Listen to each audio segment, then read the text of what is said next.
Test. This is the intro test. Ici, c'est ma musique. La meilleure musique, la meilleure musique. En Haut-Yamaska et Brome-Missisquoi. M105. 104.9. Et on vous tient aussi au courant de ce qui se passe chez nous mardi. Une fois par mois, on va faire un tour ici, chez nous, à Granby, pour parler avec la mairesse Julie Bourdon qui est avec nous. Bonjour, Madame Bourdon.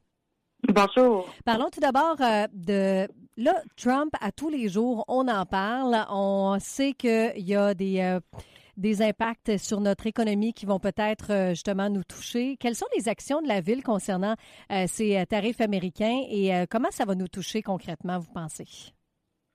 Oui, ben effectivement, la Ville, on s'est mis tout de suite en action par rapport à ça.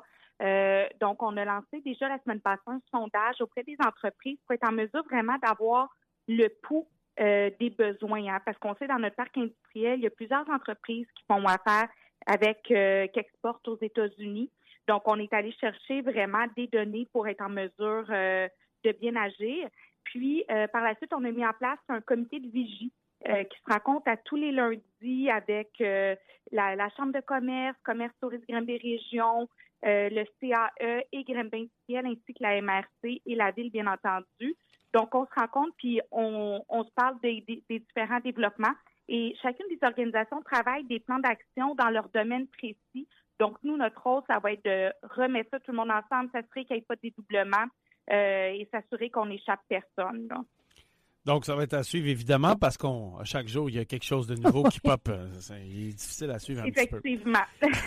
Madame Bourdon, on va parler d'habitation. Je sais que c'est un sujet là, qui est bien important pour votre administration. Là, on lance une OBNL pour appuyer le développement des projets d'habitation.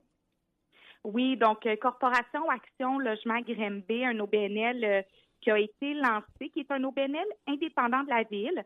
Bien entendu, il y a quand même des élus qui vont y siéger, puis qui aura pour mission d'acquérir des endroits, de développer du logement abordable et tout ça. Et une des premières choses que cet OBNL-là va avoir, c'est qu'il va avoir la gestion de Mission Unité Aînée. Qui est le bâtiment de 100 logements sociaux qui est en train de se bâtir dans le stationnement de la rue Cour. Donc, on en voit dans différentes villes qui ont ce type d'organisation-là et ça va aider la ville à maintenir des logements plus abordables. Très important. Madame Bourdon, en terminant, l'année passée, on a célébré le 100e anniversaire de Paul Murcox et là, justement, on a une nouvelle étape. Il a été finalement, j'allais dire honoré, mais pas honoré. Il a été identifié comme personnage historique.